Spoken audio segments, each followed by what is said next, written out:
দর্শক, কাকরাইলে রয়েছেন সহকর্মী মিরাজ হোসেন গাজী। সরাসরি যুক্ত হচ্ছি তার সাথে। মিরাজ, নিশ্চয়ই শুনতে পাচ্ছেন। আমরা যেমনটি জানি যে আদালতের আদেশ তো ইতোমধ্যে চলে এসেছে, তো এখন বিএনপি নেতাকর্মীদের প্রতিক্রিয়া কি বা তারা কি বলতে চাইছেন, আমাদের বিস্তারিত জানাবেন।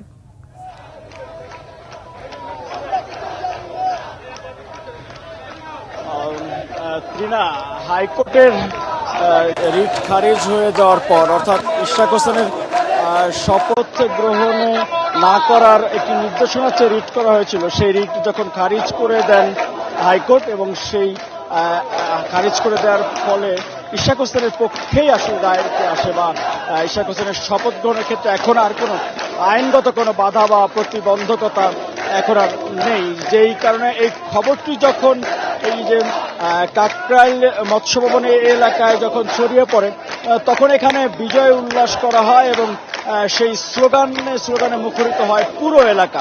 এখানে যারা আন্দোলন করছেন, বিক্ষোভ করছেন গেল কয়েকদিন ধরে লাগাতার, এবং গতকাল থেকে সারা রাত এবং সকালেও বৃষ্টি উপেক্ষা করে যারা এখানে সমবেত হয়েছেন এই বিক্ষোভ কর্মসূচিতে, তারা যেটি দাবি করছেন যে ইশরাক হোসেনের শপথ গ্রহণের ক্ষেত্রে যে প্রতিবন্ধকতা স্থানীয় সরকার মন্ত্রণালয় থেকে করা হয়েছিল, সেটি এখন হাইকোর্ট থেকেও এখন আর কোনো প্রতিবন্ধকতা নেই। এখন ইশরাক হোসেনের মেয়র ঘোষণা করা যেই ট্রাইব্যুনালের আদেশ, নির্বাচন কমিশনের যে প্রজ্ঞাপন, একই সাথে হাইকোর্টের যেই রিট খারিজ হয়ে যাওয়ার পরে ইশরাক হোসেনের পক্ষেই যে এখন আইনগতভাবে মেয়র পদে শপথের ক্ষেত্রে আর কোনো প্রতিবন্ধকতা নেই। এই জন্য অন্তর্বর্তীকালীন সরকারের প্রতি দ্রুত ইশরাক হোসেনের শপথ গ্রহণ এবং দায়িত্ব বুঝিয়ে দেওয়ার দাবি যেমনি তারা জানাচ্ছেন, একই সাথে এই প্রজ্ঞাপন হওয়ার পর স্থানীয় সরকার মন্ত্রণালয় যে প্রতিবন্ধকতা তৈরি করেছিল শপথের ক্ষেত্রে, সেজন্য স্থানীয় সরকার মন্ত্রণালয়ের উপদেষ্টা সহ দুজন ছাত্র উপদেষ্টায় অন্তর্বর্তীকালীন সরকার যে আছে তাদের পদত্যাগ দাবি করে স্লোগান দিচ্ছেন। তারা যেটি বলছেন, এখন আর শুধু ইশরাক হোসেনের শপথ গ্রহণ বা মেয়র পদই শুধু তাদের দাবি না, এখন তাদের দাবিটি অন্তর্বর্তীকালীন সরকারের ভেতরে যেই উপদেষ্টারা আছেন, যারা ইশরাক হোসেনের শপথ গ্রহণের ক্ষেত্রে প্রতিবন্ধকতা তৈরি করেছিলেন, তাদের